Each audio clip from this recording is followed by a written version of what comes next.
Isang buwan ang nakalipas, tinawag ni Duke ang pansin ni Yuki dahil masama ang timpla ni Raven.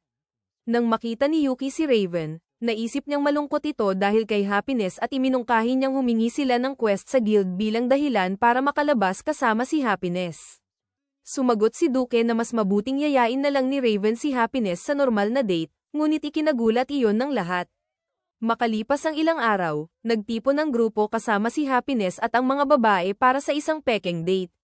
Habang naglalakad, sinubukan ni Raven na yayain si Happiness sa totoong date, pero hindi nagustuhan ng dalaga ang mga una niyang napiling lugar. Kalaunan, inayos ni Yuki at Duke na magpunta sila sa isang love park para makapag-usap at makapag-oras silang dalawa.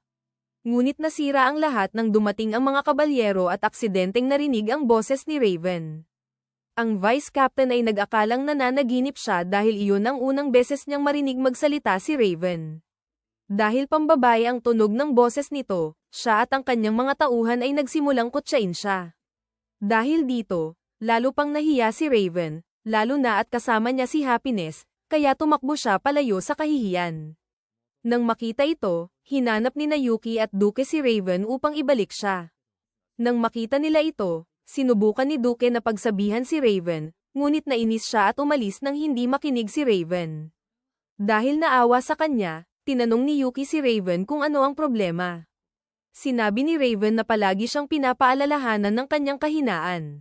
Ikinwento niya ang isang pagkakataon noong nasa quest siya sa dagat at sinabi ni Happiness na may lihim siya. Ngayon, iniisip niya kung paano niya matatanggap ang lihim ni Happiness kung hindi pa niya matanggap ang sarili niyang boses. Sa loob-loob niya, nais niyang makalapit sa mga babae tulad ni Yuki, ngunit pinigilan siya ni Yuki at sinabing hindi siya ganoon. Pinatunayan ito ni Yuki nang ibunyag niyang minsan ay magkasama sila ni Cecilia nang silang dalawa lang sa loob ng isang gabi, ngunit dahil nahihiya siya, nagsuot pa siya ng maskara. Pagkatapos, binigyan niya si Raven ng ilang motibasyonal na salita dahil dito, gumaan ang pakiramdam ni Raven at nagkaroon siya ng lakas ng loob na puntahan ang mga babae at humingi ng paumanhin sa pag-alis niya. Pagkalipas ng ilang araw, sinabi ni Cecilia kay Yuki na nawawala si Happiness at nag-iwan ito ng sulat na nagsasabing mahahanap nila siya sa kagubatan makalipas ang isang buwan. Pagkabasa nito, alam ni Duke kung nasaan maaaring pumunta si Happiness, habang iniisip naman ni Raven na baka may binabalak ito.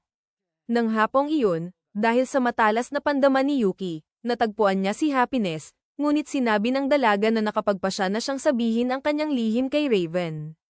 Nag-aalala si Duke at iniisip kung napag-isipan na ba niya ang lahat ng maaaring mangyari, ngunit iginiit niyang gusto niyang malaman ni Raven ang katotohanan. Bandang paglubog ng araw, naglalakad si Raven sa kalsada nang makasalubong niya ang mga kabalyero. Tinanong ng vice captain kung ayos lang siya, kaya sumagot siya gamit ang kanyang boses na ayos lang siya. Nang marinig ang pambabaeng boses, may ilang sundalo ang natawa, kaya nainis si Raven at pinagsabihan sila. Nang ipaalala niya na siya ang kapitan at mapapahamak sila kapag muli siyang kinutya o tinawag sa pangalan, agad silang humingi ng tawad. Makalipas ang halos isang buwan, pumunta si Yuki sa kagubatan upang tingnan si Happiness. Habang wala siya, tinanong ng ina ni Cecilia kung bakit hindi pa nito sinasabi kay Yuki ang tungkol sa nakatakda niyang kasal. Dahilan ni Cecilia ay abala si Yuki, ngunit sinabi ng kanyang ina na nauubos na ang oras dahil nasa bayan na ang lalaking mapapangasawa niya. Sumagot si Cecilia na kakausapin niya ito at tatanggihan ang alok na kasal. Dahil dito, napansin ng kanyang ina na may nararamdaman si Cecilia para kay Yuki, kahit ayaw niya itong aminin. Maya-maya, nakita ni Yuki si Raven na tila may iniisip, kaya sinundan niya ito sa isang pribadong lugar upang alamin ang problema. Pagdating doon, hinugot ni Raven ang espada at sinabi na gusto niyang patayin si Yuki. Naisip ni Yuki na ibig sabihin nito ay hindi tinanggap ni Raven ang lihim ni Happiness. Ngunit nang umatake si Raven, napigilan siya ni Yuki at sinabihang ipaliwanag ang nangyari. Sinabi ni Raven na walang dapat pag-usapan dahil gusto niyang parusahan si Yuki sa pananakit kay Happiness. Nagulat si Yuki kaya sinabihan niyang tumigil, ngunit nang hindi ito makinig, ginamit niya ang kanyang anyong demonyo at binugbog si Raven. Habang bumabangon si Raven, muli siyang tinanong ni Yuki kung ano ang nangyari kay Happiness. Ibinunyag ni Raven na sinabi ni Happiness na siya ang bumunot sa lahat ng balahibo nito upang magmukha itong tao. Sinabi rin niyang gusto ni Happiness na bugbugin niya si Yuki dahil doon, kaya lalo itong ikinainis ni Yuki. Nang dumating si Happiness, gumawa ito ng mga nakakatawang galaw upang asarin si Yuki dahil madali siyang naloko. Nauna rito, pumunta si Raven sa kagubatan upang hanapin si Happiness.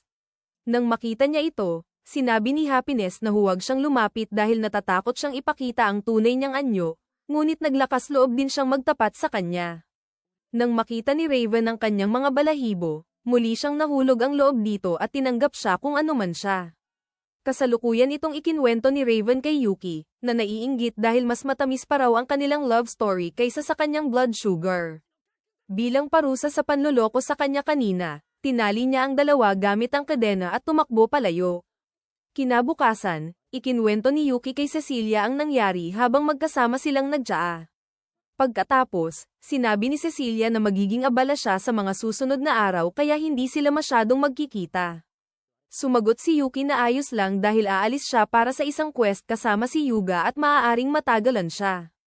Biglang pumasok sina Raven at Happiness sa silid habang hinahanap si Yuki, kaya iniwan niya si Cecilia at tumakbo para iligtas ang sarili. Kinabukasan, habang papunta sa minahan, napalibutan ng maraming fangirls si Yuga. Tumakbo si Yuki habang buhat siya sa isang kamay, saka siya inihagis sa karwahe at inutusan ng kotsero na paandarin agad ito. Sa loob ng karwahe, nang makahinga si Yuga, sinabi ni Yuki na hinding-hindi na siya sasama sa kanya sa paglalakbay. Patuloy siyang nagreklamo kung gaano kawalang silbi si Yuga at nakiusap na tigilan na ang pagdadala ng gulo sa kanya.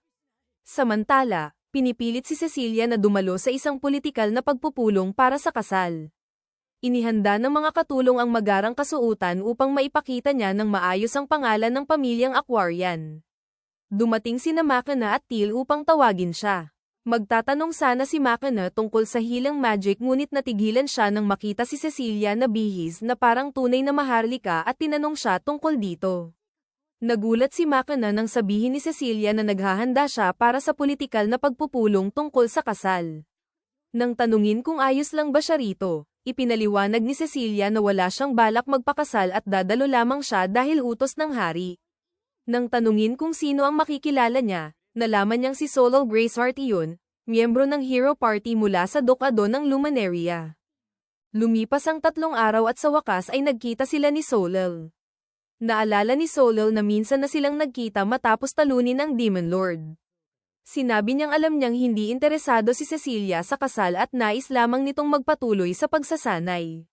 Pinuri niya ang tsaa at sinabing nagagawa nilang mag-enjoy sa ganitong sandali dahil tumulong si Cecilia sa pagtalo sa Demon Lord. Tumanggi si Cecilia sa kredito at sinabing ang bayani ang tunay na gumawa nito. Binanggit ni Solal ang isang bayani mula sa ibang bansa na nakakulong at sinabi niyang hindi niya gusto ang ideya na bawat bansa ay may sariling hero party. Ikinwento niya kung paano nagkakumpetensya ang mga hari para sa karangalan, at sumang-ayon si Cecilia sa kanya. Pagkatapos, tumayo si Solal at ipinaliwanag na tinanggap ni Haring Darts ang kanyang panukala dahil makababawas ito ng tensyon sa pagitan ng mga bansa. Sinabi niyang ang kanilang kasal ay magiging simbolo ng pagkakaisa ng Dokado ng Luminaria at ng kaharian ng Clarines. Pagkatapos ay lumuhad siya at nagpropose sa ngalan ng kapayapaan. Samantala, dumating si Yuki sa minahan kasama si Yuga. Dinala sila ng mga manero sa pugad ng mga halimaw na natagpuan nila. Ngunit masyadong cute ang mga ito para tawaging halimaw kaya agad silang nagustuhan ni Yuki at Yuga. Maging ang mga manero ay ayaw din silang saktan. Ipinaliwanag ng pinuno ng manero na iyon ang dahilan kung bakit sila humingi ng tulong at nakiusap na maghanap sila ng solusyon. Habang sinusuri ang lugar, tinanong ni Yuki si Yuga kung ano ang plano nila. Nang sabihin ni Yuga na wala, kinutya siya ni Yuki dahil tinanggap niya ang quest ng walang plano. Ngunit inaasahan ni Yuga na si Yuki na ang bahala sa pag-iisip. Samantala, kinakaharap ni Cecilia ang proposal ni Solal. Kahit sinubukan siyang kumbinsihin nito, sinabi niyang hindi niya iyon kayang tanggapin ngayon. Matapos mabaygo, nagsimula si Solal ng panibagong mahabang talumpati tungkol sa pagsasanay, maharlika, at pag-aaral tungkol sa ibang bansa upang maiwasan ang digmaan. Hiniling niyang turuan siya tungkol sa kanyang bansa, umaasang makukumbinsi siya sa huli. Ngumiti si Cecilia at pansamantalang pumayag. Samantala sa minahan, nakaupo sina Yuga at Yuki sa tabi ng apoy nang tanungin ni Yuga ang payo niya tungkol sa nakatakdang kasal ni Cecilia. Nagulat si Yuki at hiniling na ikwento ang lahat. Ipinaliwanag ni Yuga na sinabi na niyang tanggihan iyon ngunit iginiit ni Cecilia na utos iyon ng hari at sa hari siya makipagtalo. Sinabi ni Yuga na ayaw niyang mapunta si Cecilia sa arranged marriage at ayaw niyang mapunta ito sa ibang lalaki. Habang patuloy siyang nagrereklamo, biglang tumayo si Yuki at sinabing siya na ang bahala sa quest bago tumakbo palayo. Tumakbo siya ng mabilis habang sinisisi ang sarili kung bakit hindi sinabi ni Cecilia sa kanya ang tungkol dito. Nasugatan pa siya habang tumatakbo ngunit nagpatuloy hanggang ilabas niya ang kanyang mga pakpak na demonyo upang mas mabilis na makabalik.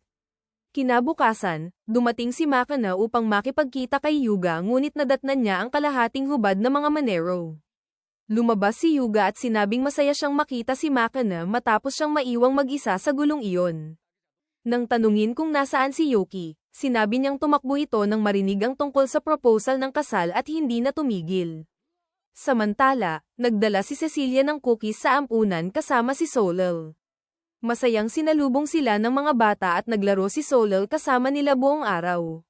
Sa gabi, habang nasa karwahe, nagpasalamat si Cecilia ngunit sinabi ni Solel na siya ang dapat magpasalamat dahil hindi niya naranasang makipaglaro sa mga bata noong kabataan niya dahil puro pag-aaral at pagsasanay sa espada ang ginawa niya. Idinagdag niyang nagbago ang buhay niya matapos sumali sa Hero Party at ngayon ay mas gusto niyang protektahan ang mga tao. Binanggit ni Cecilia si Yuki habang itinatago ang kanyang pagkakakilanlan at sinabi kung paano siya nito tinutulungan. Inamin niyang gusto niyang manatili sa tabi nito. Sinabi ni Solel na mayroon din siyang hinahangaan. Bago umalis, sinabi niyang inaabangan niya ang bukas upang mas matuto pa tungkol sa kanyang bansa. Nang gabing iyon, pinagsabihan ni Cecilia ang sarili dahil lalo siyang nasangkot sa sitwasyon at iniisip kung bakit hindi niya ito tuluyang tinanggihan. Naalala niya ang sinabi ni Yuki na muli siyang magpo-propose kapag naging karapat-dapat siya. Naisip niya kung pareho pa rin ba ang nararamdaman nito ngayon. Samantala, lumilipad pa rin si Yuki at balak maging invisible upang makapunta sa bahay ni Cecilia, ngunit bigla siyang inatake at bumagsak sa bubong kung saan nakasalubong niya ang isang nagbabantay. Inakala ng lalaki na isa siyang demonyo at tinanong kung nangangaso ba siya ng tao. Ipinakilala ng lalaki ang sarili bilang Beast of Blue Fire at inatake siya. Sinabi ni Yuki na wala siyang oras at sinubukang lumipad palayo ngunit dumating ang mga kabalyero at inatake siya kaya napilitan siyang umatras. Napaisip siya kung dapat na ba siyang lumayo kay Cecilia dahil demonyo siya. Sa mansyon, iniabot ni Sofia kay Cecilia ang liham mula kay Clayman na agad niyang ikinabahala. Samantala, nakaupo si Yuki sa kagubatan at sinusumpa ang sarili bilang demonyo. Nang mabasa niya ang liham ni Clayman, nalaman niyang ang Magic Swordsman ng Black Lightning ay nasa wanted poster na at nasangkot siya sa malaking problema. Kinabukasan, ipinaalam ni Duke sa mga kabalyero ang tungkol sa paglusot ng demonyo. Nang pumasok si Yuki sa tarangkahan, agad siyang napansin ni Cecilia at ginamo ang kanyang sugat. Nang tanungin ni Solel kung sino siya, nagpakilala si Yuki bilang isang nagdaraang adventurer na natulungan noon ni Cecilia. Pagkatapos, sinabi ni Solel na balak niyang maging fiancé ni Cecilia at ipinahiwatig kay Yuki na dapat na siyang sumuko. Humingi ng paumanhin si Cecilia ngunit humingi rin ng paumanhin si Yuki dahil nakaabala siya. Tahimik siyang umalis at binati siya ng magandang araw. Biglang hinailan ni na Raven at Duke si Yuki at ipinakita ang wanted poster na gumagamit ng parehong anyo niya sa kanyang mga misyon. Habang kinakaladkad palayo ang malas na demonyong bigong umibig, nagreklamo siya na seryoso na siya at hindi na niya kaya ang dagdag na gulong ito.